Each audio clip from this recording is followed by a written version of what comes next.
6장 1절부터 봅니다. 그 후에 예수께서 갈릴리 바다 곧 디베라 바다 건너편으로 가심에 큰 무리가 따르니 이는 병인들에게 행하시는 표적을 보미로라. 예수께서 산에 오르사 제자들과 함께 거기에 거하시니 마침 유대인의 명절인 6월절이 가까운지라. 4절까지 제가 읽었죠. 자, 여기 보면은 그 후에라고 되어 있어요. 그 후에라고 하는 건 지금 요한복음 5장 말씀을 마치시고 그 후를 얘기하는 거예요. 그러니까 요한복음 5장에서는 뭡니까? 38년 병자를 고쳤잖아요. 그리고 여기 지금 4절에 유대인의 명절인 6월절이 가깝다 그러고 있죠. 이거 연대기로 보면 지금 오병이어를 행하시는 이 6장은 오병이어가 나오는데 오병이어는 예수님의 공생의 3년째 행하신 거예요.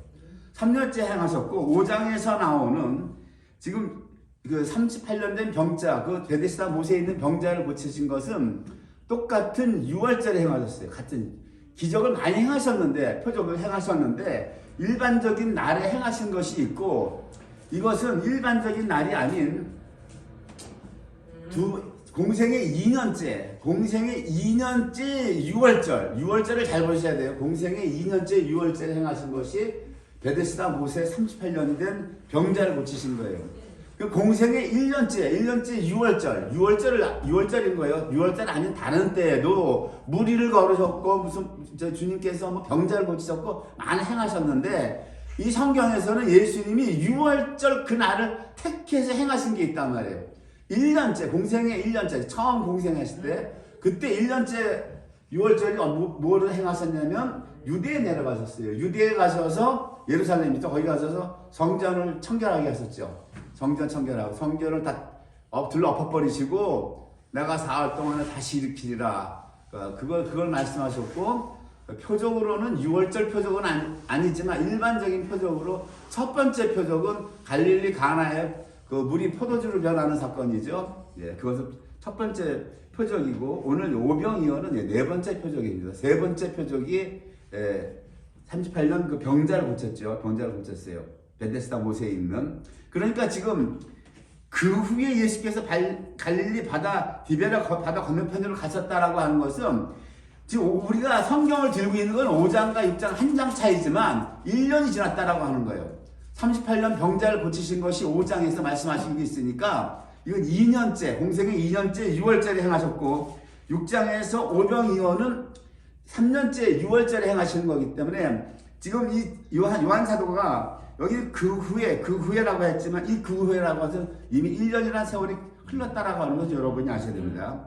그리고 1절에 보면 디베라 바다 건너편으로 가셨다. 이걸 보면은 공생의 1년째, 2년째는 주님이 예루살렘으로 내려가셨어요. 남유다로 내려가셔서 기적과 표적을 행하셨는데 3년째 공생에는 주님께서 갈릴리 이 오병이어가 그 디베라 바다 건너편 그 베스다 광야에서 행하시는 거니까 예수님이 남유다 예루살렘에 내려가지 않았다라고 하는 걸 우리가 미루어서 알 수가 있는 거예요.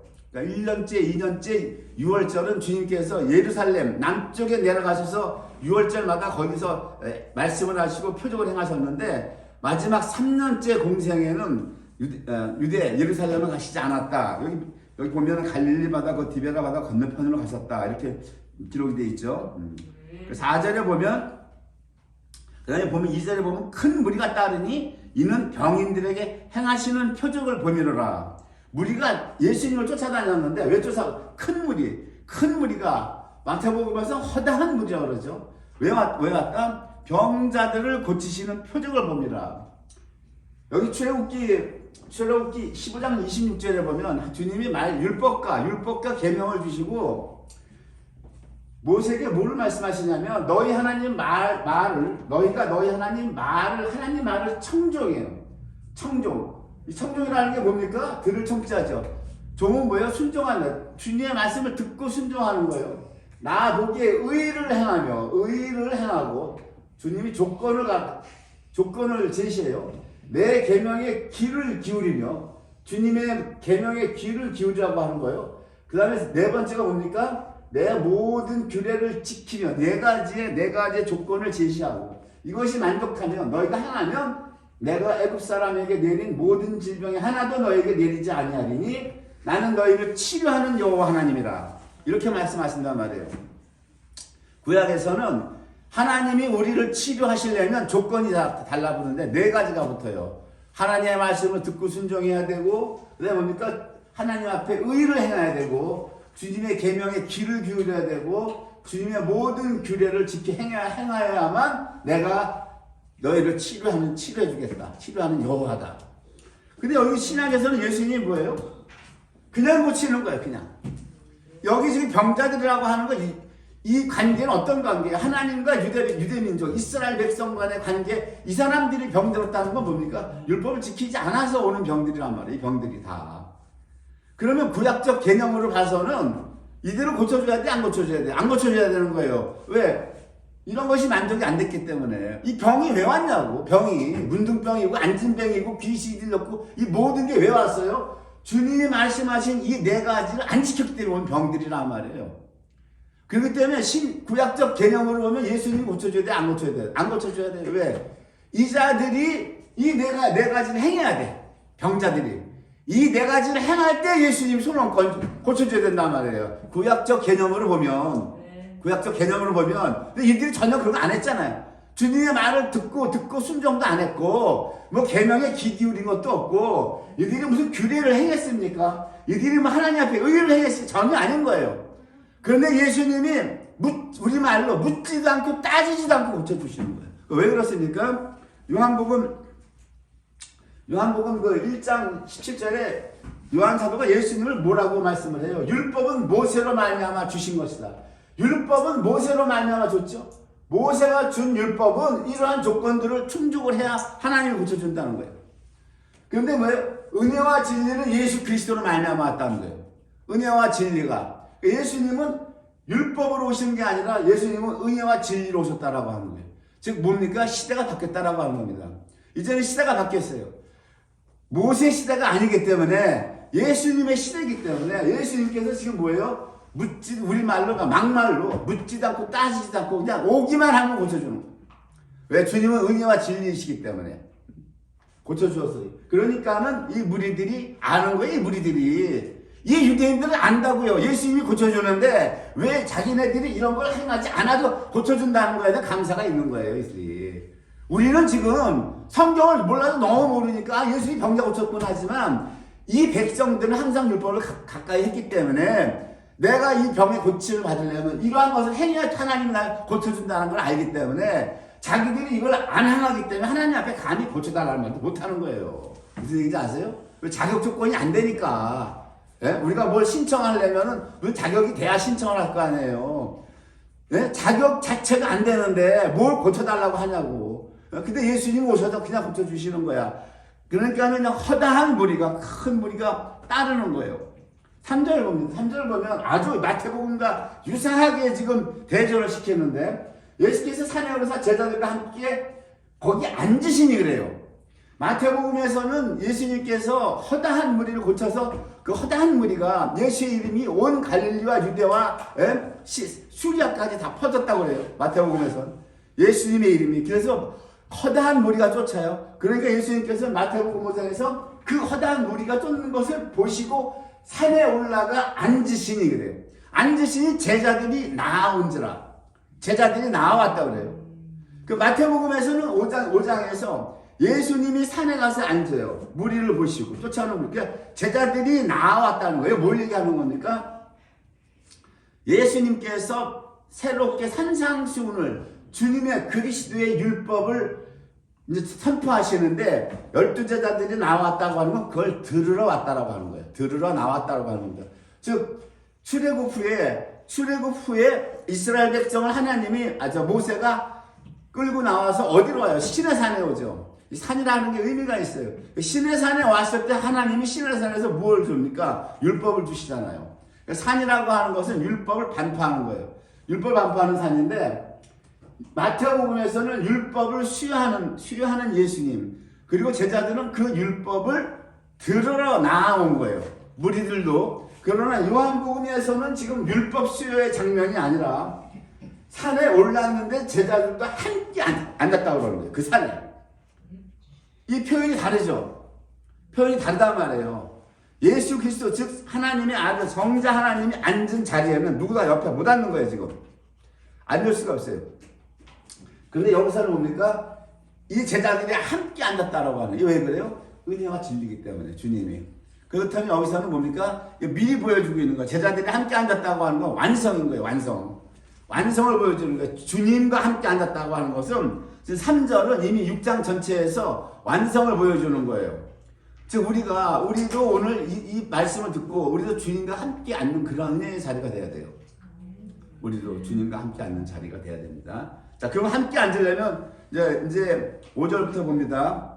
예수께서 눈을 들어 큰 무리가 자기에게 오시는 것을 보시고 빌립에게 이르시되 우리가 어디서 떡을 사서 이 사람들을 먹게 하겠느냐 하시니 이렇게 말씀하시면 친히 어떻게 하실 것을 아시고 빌립을 시험코자 하십니다.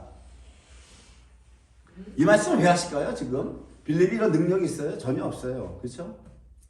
커다란 무리가 쫓아왔는데 이거 뭐 어떻게 먹이겠느냐? 이 얘기를 왜 하십니까? 지금 빌립에게 지금 여기 결국 5,000명을 먹이고 났는데 우리가 어디서 떡을 사서 이 사람들을 먹게 하겠느냐? 이렇게 말씀하시면 친히 어떻게 하실 것을 아시고 빌립을 시험하셨다. 테스트해봤다라고 하는 겁니다. 근데 빌립은 이 테스트에서 실패를 해요. 정확하게 얘기해서 빌립은 전혀 예수님의 의중을 모르는 거예요.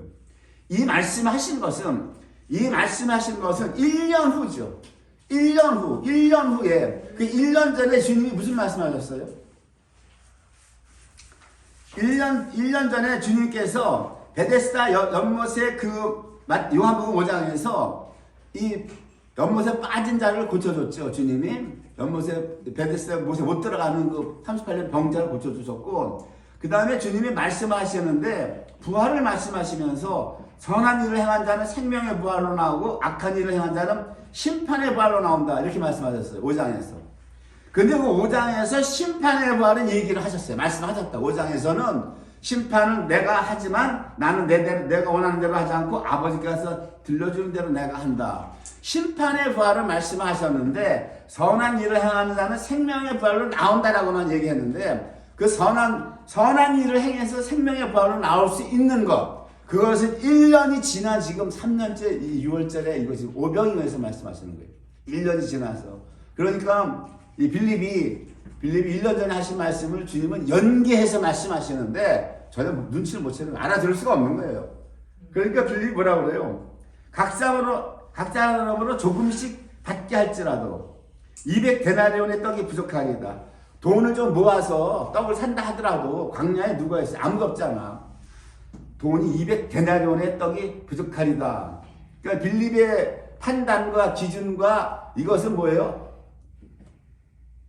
바울 사도가 고린도 교인들에게 얘기했듯이 너희가 여전히 육신에 속했다. 그러죠? 육신적인 잣들, 자기 생각으로. 우리가 돈을 걷어서 이 많은 무리를 먹이려면 5,000명이나 되는 무리를 먹이려면 200데나리온의 떡이 부족하리다. 빌립은 주님이 선한 일을 행한 자는 생명의 부활로 들어간다고 1년 전에 말씀하셨고 그것을 지금 오병이어 표적을 통해서 보여주는 거예요. 그것이 12제자가 완성했을 때 선한 일을 완성했을 때 주님과 함께 산에 가서 앉는 거란 말이에요. 마태복음에서는 율법을 들으러 나왔잖아요. 그 율법은 뭐예요? 율법은 뭐고 선한 일은 뭐냐 말이에요. 율법이 하나님 사랑 이웃사랑이란 말이에요. 하나님 사랑 이웃사랑이 선한 일이에요. 선한 일인데 그것을 어떻게 행할 수 있는가? 그래서 오병이어를 통해서 말씀하시는 거예요. 8절에 보면 그 중에 하나 시몬 베드로의 그 동생이죠. 안드레가 예수께 여쭤보대. 안드레는 조금 나아요. 안드레는 뭔가 좀 여쭤보는 거예요. 여기 한 아이가 있어. 보리떡 5개와 물고기 2마리를 가졌나이다. 그러나 그것이 이 많은 사람에게 얼마나 되겠사옵나이까? 안드레는 그래도 긍정적으로 얘기를 해요. 어린아이의 도시락. 어린아이가 한 5살짜리가 보리떡 5, 요만한 보리떡이라고 크게, 여기 떡이죠. 사실 빵이란 말이에요. 빵 5개에다가 물고기 2마리다. 예수께서 가라사대 그 사람들로, 이 사람들로 앉게 하라. 그 남자만, 건장한 남자만 5,000명이라고 그러니까 이거 뭐 몇 명인지 몰라요. 이거 여자는 뺀 거니까. 그래서 예수님이 이것을 보시고 그거 주님이 앉게, 사람들을 다 앉게 하라 그러죠. 그곳에 잔디가 많으시더라. 사람들이 앉을 수요가 한 5,000쯤 되더라. 수요가 5천이라고 하는 건 성경에서 남자만 따지는 거란 말이에요. 그 당시 여자는 따지질 않았으니까. 그러니까 어쨌든 5천 명이에요. 예수께서 떡을 가져 축사하시며 앉은 자들에게 나눠주시고 고기도 저렇게 그렇게 저희의 원대로 주시다. 저희가 배부른 후에 예수께서 이르시되 제자들에게 이르시되 남은 조각을 거두고 버리는 것이 없게 하라 하심으로 이에 거두니 보리떡 5개로 먹고 남은 조각이 12바구니에 찼더라. 12바구니. 12라고 하는 숫자는 항상 여러분들이 12 숫자는 모노게네시스 아들의 숫자를 알아야 돼요. 아들의 숫자다. 왜 해필 광주리가 많은데 뭐 10광주리라도 남을 수도 있고 7광주리라도 남을 수 있는데 왜 해필 12광주리라고 하느냐. 이 숫자에 다 이 하나님의 말씀은 한 단어 한 단어 숫자 한 숫자에 전부 의미를 다 내포하고 있단 말이에요. 그래서 여러분 성경 읽을 때 이런 거를 참고하셔야 돼요. 그래서 이들이 먹고 나니까 이들이 5천 명이 먹고 남은 것까지도 거두어서 봤더니 12바구니에 찼다. 이건 뭡니까? 이들이 다 하나님의 아들들이 된다라고 하는 거예요. 다 이렇게. 그럼 여기서 지금 사람들이 14절 보면 예수 행하신 이 표적을 보고 말하는데 이는 참으로 세상에 오실 그 선지자라 하더라. 그러므로 예수께서 저희가 와서 이제 사람들이 막 선지자라고 이제 인정을 하는 거예요. 선지자다. 그러니까 이제 예수께서 저희가 와서 자기를 억지로 잡아 임금 삼으려는 줄 아시고 다시 혼자 산으로 떠나가시니라. 이렇게 오병이어 사건은 여기서 끝나요. 그리고 16절부터 해서 쭉 6장이 이어지는데 이걸 같이 해야 돼요. 떨어져서 다음 주에 하면은 이게 또 설교가 안 되는 거예요. 이어서 가기 때문에. 자, 그럼 오병이어의 핵심이 뭡니까? 보리떡 5개하고 물고기 2마리죠. 이걸 풀어야 돼요, 여러분. 이거 여태까지 설교할 때, 예수님이 그냥 광야에서 예수님 설교 듣고 배고픈 사람 이렇게 먹였다. 표적행했다. 겉문자만 보면 겉문자 설교만 했단 말이에요. 그러면서 오다 기복으로 갔다, 기복으로. 예수님이 축복 복 주시는 분이다 하고. 이렇게 오병이어를 행하시고 나서 네 가지 무리의 사람이 나오는데, 그 사람들과 예수님이 대화를 나누는데, 첫 번째 무리들이 나오고, 그 다음에 유대인들이 나오고, 그 다음에 제자들이 나오고, 12제자가 나와요. 이렇게 네 무리를 성경은 집중적으로 조명을 해요. 이 오병이어를 잠깐 설명하기 전에 이거를 혜택을 보고 나서 어떤 반응들이 벌어지느냐. 여기서 보면 무리들은 뭐냐면 예수님에게 계속 찾아와요. 찾아오니까 예수님이 너희가 나를 찾는 것은 표적을 본 까닭이 아니오 떡 먹고 배부른 까닭이로다. 예수님이 묻지도 않고 따지지도 않고 병을 고쳐줘서 허다한 무리가 쫓아왔는데 그들은 계속해서 주님이 오병이어를 행한 그 표적의 참 뜻이 무엇인가 그거를 알아볼 생각을 안 하는 거예요. 표적을 왜 행하셨는가 그건 필요 없고 표적을 행한 결과물 그 먹고 배부른 거 그 떡을 먹고 배부른 까닭이다. 그거를 너희가 날 찾는다. 오늘날 기독교랑 똑같은 거예요. 기복으로 가고 웰빙으로 가고 형통으로 가고 성공으로 가고 왜? 목사들 메시지가 그렇게 나가니까 목사들 메시지가 무리들의 메시지를 나가는 거예요. 기복신학, 형통신학, 번영신학 다 이렇게 나가잖아요. 근데 예수님이 책망하는 거예요 지금. 그 뭐라고 책망합니까? 썩는 양식을 위하여 일하지 말고 영생하도록 있는 양식을 위해서 하라라고 무리들에게 책망을 하고 말씀을 하시는데도 무리들은 30절, 31절을 계속해서 예수님에게 요구를 하는 거예요. 요구를. 그러면 30절에 우리로 보고 당신을 믿게 하시는 표적이 무엇입니까? 우리는 표적이 무엇입니까? 하시는 일이 무엇입니까? 31절 보세요. 이들이 31절에 이 무리들이 예수님에게 얼마나 따지고 드는 걸 보세요. 기록된 바 하늘에서 저희에게 떡을 줘 먹게 하였다함과 같이 우리 조상들은 광야에서 만나를 먹었나이다. 이게 무슨 얘기입니까? 당신이 하나님의 아들이라고 그러는데 당신이 하나님과 똑같다라고 그러는데 그 똑같다고 하는 하나님은 광야에서 우리 조상들을 모세를 통해서 출애굽시켰어요. 근데 굶기지 않았다라고 하는 거예요. 광야에서 만나는 먹였다고 하는 거예요. 그러니까 당신이 하나님의 아들이라고 하면 우리를 계속 먹여야 된다는 거야. 증명하라는 거야. 말로만 하나님 아들이라고 하지 말고 우리 모세를 통해서 이끌었던 하나님은 우리를 광야에 먹였습니다. 그 먹이세요. 그래야 당신이 하나님의 아들이라는 걸 증명할 거 아닙니까? 말로만 하나님의 아들이라는 걸 누가 믿냐? 이 무리는 나름대로 구약의 성경 구절을 들이대면서 예수님에게 조목조목 따지고 예수님이 썩는 양식으로 해서 일하지 말고 영생하도록 있는 양식을 하라고 했지만 이런 거 귀에 안 들어오는 거야. 안 들어오고 아까 다 쓸데없는 소리 하지 말고 먹였잖아. 광야에서 입혔잖아. 하나님이 만나 매출하기로 하라. 그 행하라 이거 그거를 일단 벌써 이게 안 가지. 이게 왜 요한이 내 무리를 이 오병이어 사건 후에 쭉 붙이느냐 하는 것은 오늘날 우리가 무리가 될 것이냐, 유대인이 될 것이냐, 제자가 될 것이냐, 열두 제자가 될 것이냐, 너희가 택하라고 하는 거예요. 오병이어가 중요하지만 그보다 더 중요한 것은 이후에 나오는 예수님과 이 사건 후에, 이 표적 사건 후에 나누는 대화를 우리가 깊이 봐야 된다고 하는 겁니다. 그 다음에 보면 유대인들이에요. 유대인들은 요한복음 6장 42절, 45절이에요. 52절에 어떻게 나오느냐? 두 번째 무리죠. 유대인들. 이 유대인들이라고 했을 때는 항상 예수님을 대적하는 무리들을 쓸 때는 이스라엘이라는 말을 안 하고 꼭 유대인이라는 말을 써요. 그러니까 사단에 속한 이 아주 악한 자들. 42절 보면 뭐라 그럽니까? 가로되 이는 요셉의 아들 예수가 아니냐. 하나님의 아들 메시아라고 안 그러고 이게 육신으로 보는 거예요. 혈육으로 예수님을 따지는 거예요. 혈육으로 봐서 요셉의 아들, 목수의 아들 예수가 아니냐. 딱 까는 거예요. 그러니까 메시아고 그리스도고 나발이고 다 깔아 뭉개는 거예요. 지금 유대인들은. 너 그래봐야 네 아버지 목수야. 인간적인 혈통을 따지는 거란 말이에요. 그 부모를 우리가 아는데 지금 어찌하여 하늘로서 내려왔다 하느냐. 시건방지 소리 하지 마라. 사기치지 말라. 이 얘기지는 네가 하찮은 목수의 아들 주제인데 우리가 그 부모를 아는데 어찌해서 네가 하늘에서 내려왔다 하느냐.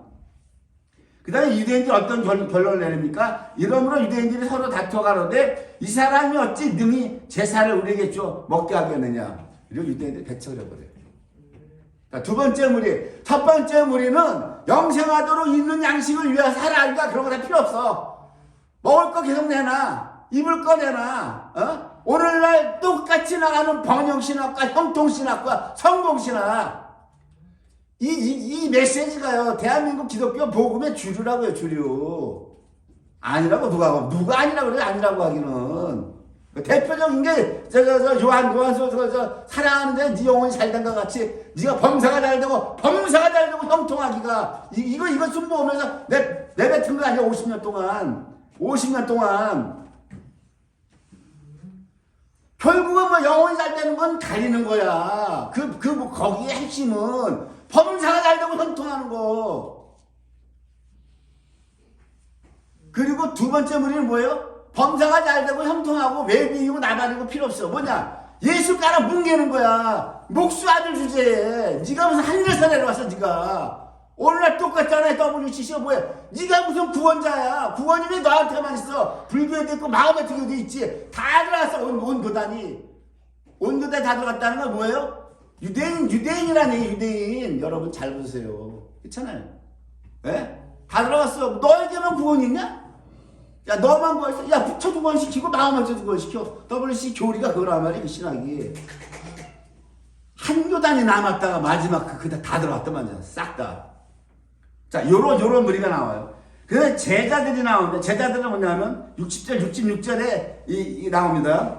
제자들은 여럿이서 듣고 말하는데, 야, 이 말씀이 어렵다. 누가 들을 수 있겠느냐? 이 말씀이 어렵다. 뭐가 어렵냐? 53절, 54절, 55절, 56절에 예수님이 4번을 강조해요. 4번을 강조하는데 그 4번에 다 뭐다? 인자의 살을 먹고 인자의 피를 마시라. 4번 다. 인자의 살을 먹고 인자의 피를 마시 아니하면 너에게 생명이 없다. 인자의 살을 먹고 인자의 피를 마시는 자는 영생을 가졌고 마지막 날에 내가 그를 다시 살리리라. 이 말씀을 4번을 레위죠. 예수님이 유다 족속으로 오시잖아요. 유다 지파로 넷째 아들로 오죠. 넷째 아들로 오시기 때문에 이 구원을 말씀할 때 항상 레위 넷의 숫자로 취하신다고.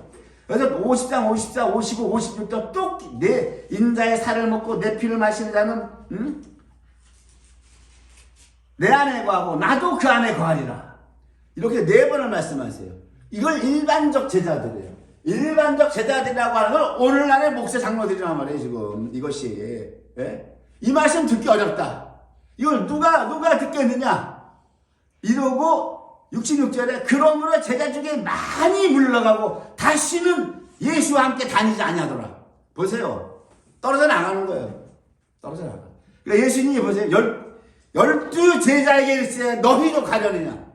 너희도 가려느냐? 시몬 베드로가 대답하여 가로되 주여 영생의 말씀이 계시면 우리가 누게로 가오리까? 69절 우리가 주는 하나님의 거룩하신 자신 줄 믿고 알았사옵나이다. 70절 예수께서 대답하시되 내가 너희 12를 택하지 아니하였느냐? 그러나 너희 중에 한 사람은 마귀니라 하시니 이 말씀은 시몬의 아들 유다를 가리키시니라. 저는 12 중에 하나로 예수를 팔자로라. 그 외에 11제자죠. 11제자다가 아주 맞대가 숫자로 채워서 들어와요. 숫자로 채워서 들어오니까 그 의미가 없어요. 숫자는 의미가 없고 11제자에서 이방인의 사도로 택하는 사도 바울. 사도 바울과 12. 이 12 하나님이 택한 자만이 오병이어의 참뜻을 알고 이것을 행해서 3절에 나오는 예수님과 함께 산 위에 올라가 앉는 영광을 취하는 거예요. 여러분 이걸 아셔야 돼요. 그래서 우리가 산 위에 마태복음에서는 율법을 들으러 제자들이 나왔는데 누가 올라가서 앉을 수 있냐? 그 율법, 그리스도의 율법을 행하는 자가 산 위에 올라가서 같이 앉는 거고 오늘 이 오병이어는 바로 그리스도의 율법, 하나님 사랑, 이웃 사랑을 행하는 걸 보여주는 거란 말이에요. 그래서 오늘 결론을 미리 말씀하시고 다 드렸고 그럼 오병이어를 찾아보자고요. 자, 보리떡 5개라고 했을 때 이 보리떡이라고 하는 건문자로는 헬라어 아르토스 크리디누스라고 하는 것은 빵 중에 가장 값이 싸고 사람들이 가장 천하게 여긴 빵이에요. 예? 그래서 주님은 그걸 축사하시고 먹였어요. 그런데 이 보리떡이라고 하는 이 보리를 이스라엘 절기랑 우리가 연관시켜서 풀어야 된단 말이에요. 이스라엘의 절기 출애굽 6월절에 출애굽하죠. 출애굽해서 50일째에 6월절은 50일이죠. 6월절은 예수님이 십자가에서 죽는 거예요. 6월절에 어린 양 피를 설주와 무딘방에 발랐잖아요. 무딘방과 좌우 설자 바르고 나왔단 말이에요. 예수 그리스도의 죽음을 보여주는 거예요, 미리. 이날을 기준으로 해서 50일 되는 날 시내산에 왔어요. 시내산에 와서 율법을 받아요. 구약에서는 율법을 받아요. 왜? 율법을 받죠? 근데 율법 받고 백성들이 어떻게 돼요? 율법에 다 무너져 버리는 거야. 지키지 못하고. 다 무너져 버려. 그래서 주님께서 출애굽기에서 6월절 지나서 50일째 되는 날에 맥추절, 보리절기를 반드시 지키라고 했고, 그 첫 보리를 수확했을 때 초실절이라, 초실절. 그거 반드시 갖다 내라 그랬어요. 10분의 1이 거의 10분의 1. 초실절을 내라. 맥추절. 그리고 이 맥추절을 또 뭐라 그러냐면은 6월절 후 7주 후에 지키는 절기라 해서 이거 77절이라고 그래요. 77절이라고 이것이 신약에서는 예수님이 6월절 십자가에서 돌아가시고 나서 50일째에 성령이 오시죠. 성령이 오시기 때문에 이 77절에서 신약에서 여기다가 하나가 더 붙어요. 오순절이 붙는 거예요. 오순절이 붙어요. 이 오순절 성령 강림인데 성령 강림을 여러분 성령의 인칭으로 하시면 안 되는 겁니다. 우리 안에 내주하시는 성령 들어와서 인치시는 성령은 요한복음 20장에서 주님이 부활하셔서 승천하시기 전에 12 제자에게다 불어 넣어주세요. 성령을 받으라고 훅 하고 불어 넣어줬어요. 그러나 오순절에 이 성령은 인친의 성령이 아니라 위에서부터 강권수로 부어주시는 능력의 성령이란 말이에요. 누가복음 24장에서 주님이 위로부터 아버지로부터 능력을 입히올 때까지 이 성에서 기도하라고 했거든요. 그러면 주님이 부활하셔서 40일을 제자들을 찾아다녀요. 부활 후 40일을 찾아다니시고 승천하셨으니까 10일째가 되면 40 플러스 12가 50일이죠. 10일. 네? 그렇죠? 그 사도행전에 보면 뭐라고 그래요? 제자들이 모여서 마가다락방에 모여서 전심으로 기도하더라 그랬잖아요. 부활하시고 나서. 그러니까 10일 동안 죽지 살기 기도한 거야. 10일 동안. 그러니까 50일, 부활해서 40일은 갈릴리에서 주님이 제자들과 함께 다녔으니까. 나를 보여줬다면 내가 부활했다고. 안 믿어. 제자들이 안 믿잖아요. 부활을 안 믿잖아요. 큰일 나는 거. 부활을 안 믿으면 복음이 없어지는 거야. 복음이 없어지는 거야. 주님의 부활을 안 믿으면 병자를 고쳐니 무리를 걸어니 다 소용없는 거예요. 부활을 안 믿으면. 그건 무슨 복음이야.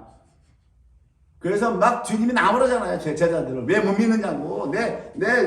만져봐라.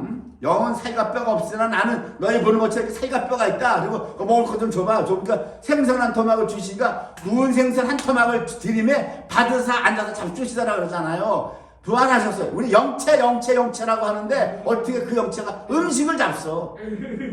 음식을 잡수는 몸이야. 시공간을 초월하시는 몸이고 우리가 알 수 없는 신비라고. 근데 왜 우리가 그런 몸으로 부활된다는 거란 말이에요. 예를 들어서. 자, 근데 50일째 성령이 내주하는 성령이 아니라 부어주시는 성령이란 말이에요. 지금 부어주시는 성령 다 교리적으로 다 죽여놨어. 싹 다 죽여놓은 거예요.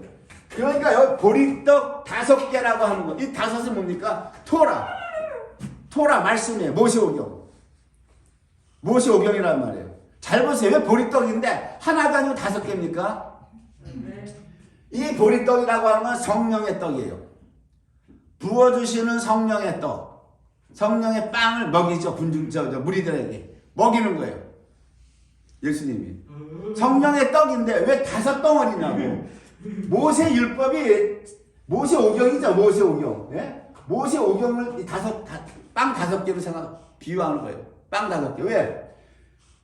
출애굽 후에 구약에서는 50일째 와서 율법을 받았는데 이 율법을 못 지키고 다 무너지는 거예요. 백성들이. 왜 무너집니까? 성령에 부어주시는 성령이 없어.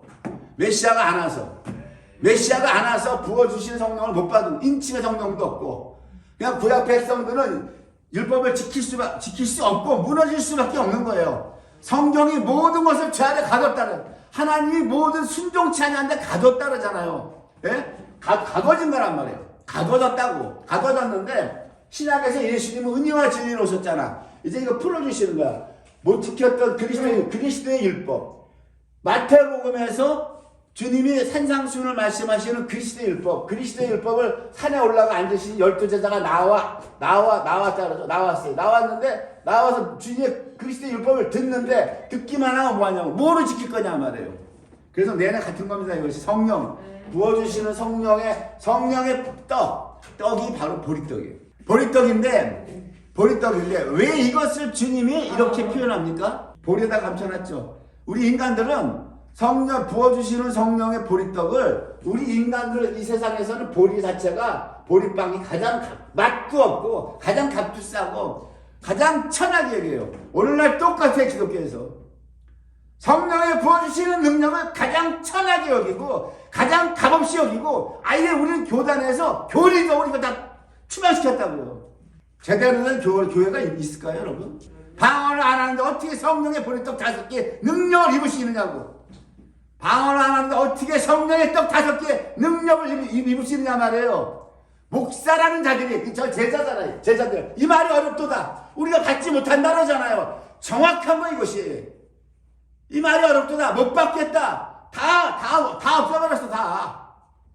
그러니까 부어주시는 성령이 없이 구약의 율법을 이스라엘이 못 지켰다. 무너져. 특히 오늘날 신약의 교인들도 하나님의 말씀을 다 못 지키고 다 무너지는 거다. 전부 우상숭배하고 전부 음란하고. 왜 그래요? 인칭 갖고 안 되는 거예요, 여러분. 인칭 갖고. 내주하는 성령 갖고 못 이기는 거란 말이에요. 내주하는 성령 갖고 이길 것 같으면 예수님이 요한복음에서 성령 내주 훅 불어넣어주고 말았지. 왜 누가복음에서 이성에서 내가 아버지께서 올라가면 약속한 성령을 부어줄 테니까 능력을 부어줄 테니까 이성에서 죽기 전에 기도 안 하고 왜 마지막 그 말씀을 승천하지 않냐 말이에요. 오늘 오병이가 그거라며. 그 물고기 2마리 뭡니까? 업사변이라고 하는 건 작은 물고기예요. 우리가 예수님을 우리가 초대교회에서 예수 믿는 사람들 막 잡아가서 물에다가 표기를 해요. 익스두스. 이거 예수님의 표기예요. 예수님 우리가 익스두스, 물고기. 일반적인 물고기인데 여기 헬라어에 보면은 옵사리온 아주 자그마한 물고기예요. 왜 한 마리가 아니고 2마리입니까? 그리고 물고기 누굴 얘기해요? 마태복음 13장에 보면 예수님이 천국을 비유하는데 이 물고기 사람이란 말이에요. 사람. 마태복음 13장에 뭐 어떻게 되어 있습니까? 13장에 보면은 47절 보세요. 천국은 마치 바다에 치고 각종 물고기를 보는 그물과 같으니 그물에 가득하며 48절 물가로 끌어내고 앉아서 좋은 것은 그릇에 담고 못된 것은 내어 버리느니라. 이렇게 돼 있죠. 물고기 사람이에요. 사람. 여기서 좋은 것과 못된 것인데 못된 것은 뭡니까? 못된 것이라고 하는 이 사프라라고 하는 헬라어라고 하는 건 썩은 것들, 무가치한 것들이에요. 썩은 것들, 무가치한 것들. 그 다음에 물고기로 비유를 했죠. 바다는 세상이란 말이에요. 세상. 마귀가 가진 세상에서 물고기를 건져서 좋은 것은 담고 못된 것은 내어 버린대요. 못된 것이 얘가 안 믿는 자일까요? 못된 거라고 하는 이 사프라라고 하는 것은 썩은 것들, 무가치한 것들. 그리고 좋은 것이라고 하는 이 칼라라고 하는 헬라어는 쓸모 있는 것들, 적합한 것들 이런 얘기예요. 그러면 우리가 흔히 우리는 이분법에 밝아서 무조건 나쁜 거 뭐 버림받는 건데 안 믿는 자들이라고 가르쳐놨어 목사들이. 믿는 자는 다 좋은 것들이야. 그런데 그 다음 절에요. 그 다음 절 같은 13장 49절에 비유로 이렇게 말씀하시고 13장 그 다음 절에는 예수님이 직접적으로 비유로 얘기하는 바로 얘기를 해요. 세상 끝에도 이러하리라. 천사들이 와서 의인 중에서 악인을 갈라내겠다고 합니다. 자 보세요. 의인 중에서 악인을 갈래. 의인은 좋은 것들이에요. 좋은 물고기가 못된 것은 악인이라고요. 그 의인 중에서 악인이라고 하는 거 우리가 예수를 믿음으로 말미암아 얼마나 교단에서 이신칭의를 입에서 입이 마르게 얘기를 했습니까? 예수 믿는 자는 전부 다 의롭게 됐다. 다 천국 간다. 그런데 예수님이 뭐예요? 그 이신칭의를 받은 자들 중에서 적합한 자들이 있고 썩은 것들이 있고 무가치한 것들이 있다라고 하는 거예요. 의인 중에서 악인을 갈라낸다는 거예요. 그 기준이 뭡니까? 그 기준이 오늘 보리떡 5개예요. 여러분들이 부어주시는 성령을 받았느냐 못 받았느냐에 따라서 내주하는 인침의 성령이 아니라 부어주시는 성령, 능력의 성령을 받으면 주님이 여러분들을 판단할 때 쓸모있고 적합한 것으로 판정이 나고 여러분들이 부어주는 성령이 없으면 썩은 것들, 무가치한 것들로 판명이 난다 이겁니다. 이것이 의인 중에서 악인을 갈라낸다라고 하는 거예요. 세상 끝날에는 복음을 전해서 사람을 영원구원이 아니라 세상 끝날에 뭐예요? 주님 오셔서는 영원구원이 아니라 이방인들에서 심판을 먼저 하는 거예요. 심판을. 거기 어디 하는데요? 풀무불에 던졌는데요. 풀무불에. 지금 교리적으로 어때요? 교리적으로. 믿는 자는 다 천국까지 믿는 자들이 지옥까지 풀무불에 던져지니 이런 말 하지 마. 나 이 단어로 뭐라 그래 이래요. 교리로 그래서 못을 박아놨다고. 교리로. 믿는 자가 풀무불에 들어간다, 지옥 간다 그러면 다 2단, 3단으로 쫓아내버려. 그러니까 얘네들은 예수를 쫓아내는 거예요. 예수님이 이렇게 말했는데, 그걸 다 뒤집어버리잖아. 자기가 교리를 만들어가지고. 이게 무슨 이 기독교야, 이게. 마귀 새끼들이지. 예수님이 말한 거 하나부터 100까지를 다 뒤집어. 인정하는 게 없다고 인정하는 게 없어. 보세요. 이렇다고요. 그래서 오늘 오병이어라고 하는 거, 왜 물고기는 2마리입니까? 나는 1마리의 물고기인데 왜 물고기 다른 물고기 2마리? 둘은 증인 숫자예요. 증인 숫자. 증거. 요한복음 5장에서 분명히 예수님이 뭐라 그랬어요? 나는 사람의 증거를 취하지 않는다 그랬어요.